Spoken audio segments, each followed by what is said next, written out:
I'm removing the outer layer of staples here along this edge, and I wanted to point out that there are two layers of fabric.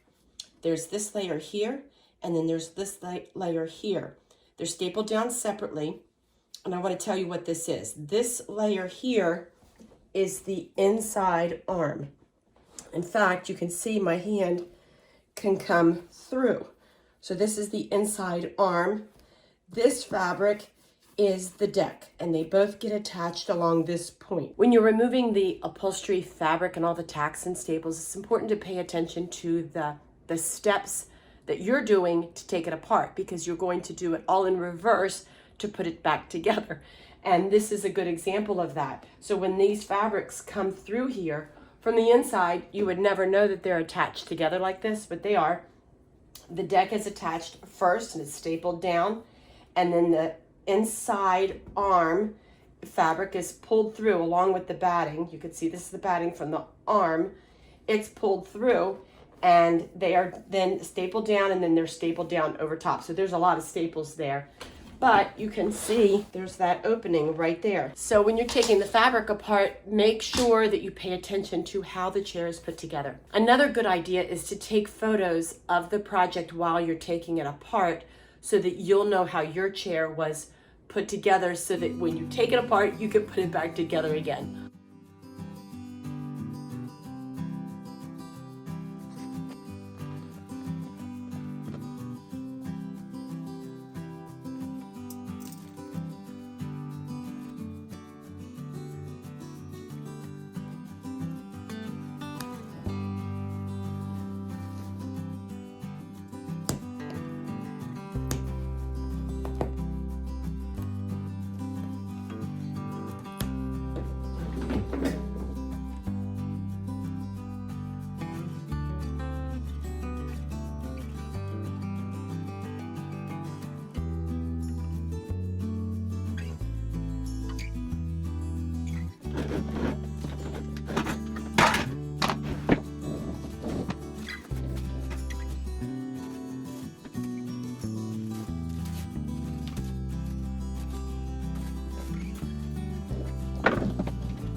You can see that I decided to remove all of the batting. I was going to try to save what was on the deck, but it was really falling apart. And then when I took it apart, I realized that the layer of foam under that batting was actually pretty dry rotted too. It was in bad shape, so it worked out that I went ahead and removed it. The other good reason that it worked out that I removed it is that I could show you more clearly what I meant about those layers of fabric. So here's the deck, here's the inside arm, here's the outside arm. Now what I was trying to explain about those fabrics, the two layers of fabric where you saw all the grime coming through, is that the deck fabric is going to go on first, and you can see this gap here. So you can see right through there to the other side. Isn't that cool? So the deck will go on first, and then it will get stapled down along that edge that we removed. And then when we put on the inside arm, it will wrap around and through that gap as well and be stapled down. And it's all the batting, in fact, I just removed it, all that batting fills in that big wide gap. The next step is to paint it, but before I break out the paint, I need to clean this piece. So I'm gonna get some TSP alternative cleaner, and I'm gonna clean it really well. I'll wipe it down with the solution, and then I'll go back over it with clear water to make sure I've removed all of the TSP. I might give it a light sanding. I don't know, we'll see if there's a bit of a shine on the wood. I'm not sure if there will be or not. And if there is, I might do a little scuff sanding.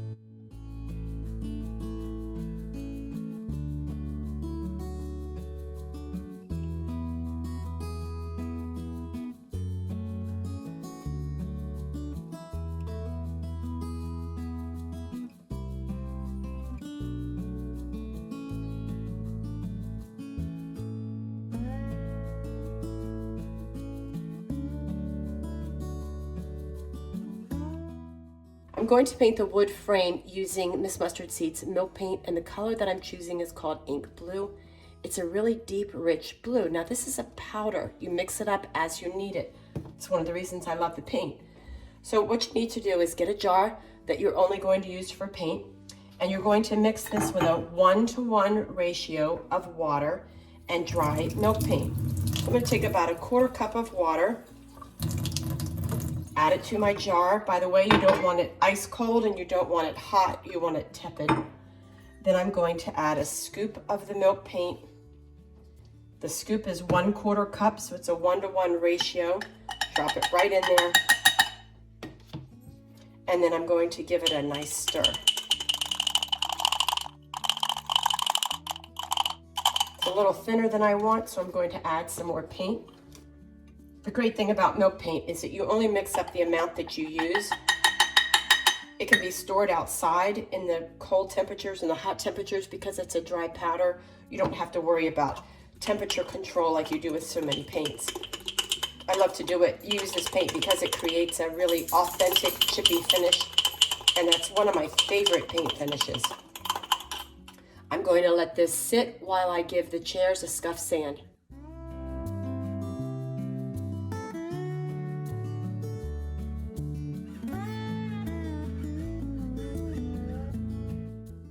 Milk paint is really easy to use. After you mix it up, you let it sit for a couple minutes, and then all that powder gets absorbed into the water, and it's the perfect time to do a scuff sanding like I did on this piece.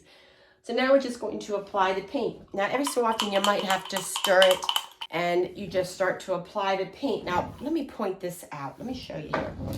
This paint is thinner than usual. Usually you see like a really thick paint. This paint is thin, and at first glance you would think it doesn't cover very well, but let me tell you, this stuff covers amazing.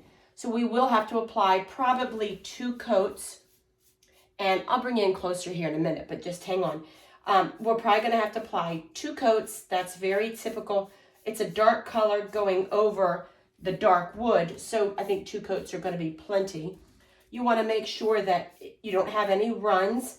Of course, like when you're painting, you want to make sure of that. And with milk paint, another thing you don't have to worry about are brush strokes. Because it's so thin, you just don't have any brush strokes at all. It's really one of my favorite paints to use.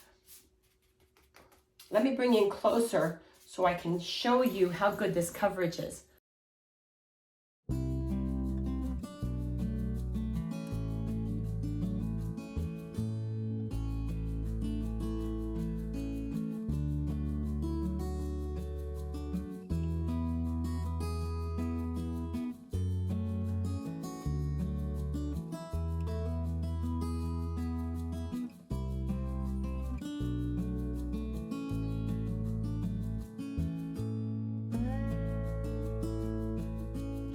I did paint the channel, and honestly I don't need to. This is where the fabric will be stapled on. This is the decorative part, and then this is the other channel where the arm piece fabric will be stapled on.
Now to seal that finish all in, I'm going to use Miss Mustard Seeds Furniture Wax. It's a clear wax, it's easy to use.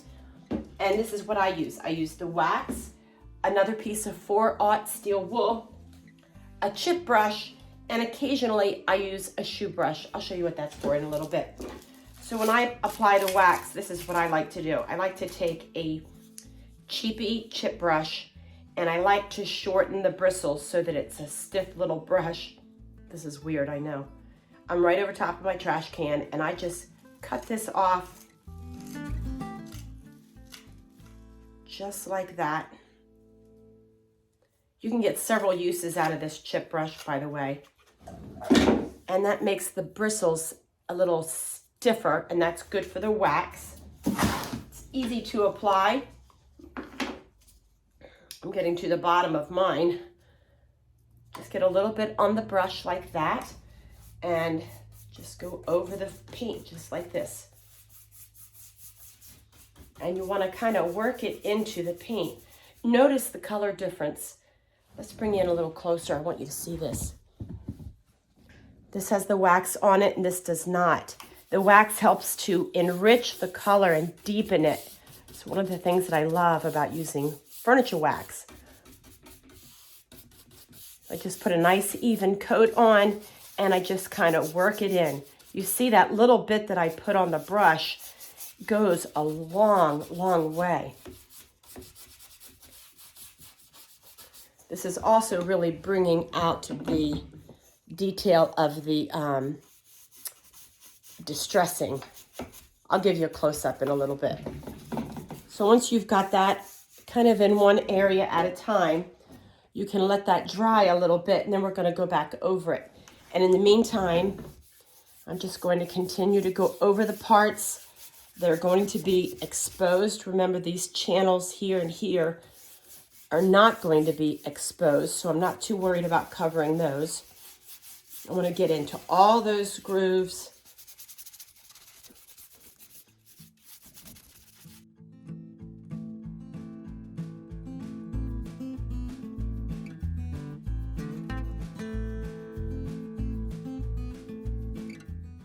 The next step is to use this 4/0 steel wool and possibly this brush. I'll show you why I like that brush, but let's start off with the 4/0 steel wool. So the wax is settled in. I can just go back and lightly buff it and it gives it a nice smooth feeling. I wish you could feel that. It feels so good. Here's an area that I like having the little brush because the stiff, soft brush of a shoe polish brush gets into those grooves perfectly. And it also gets into these grooves perfectly. You can just go like that and it gets right in there and buffs it right out.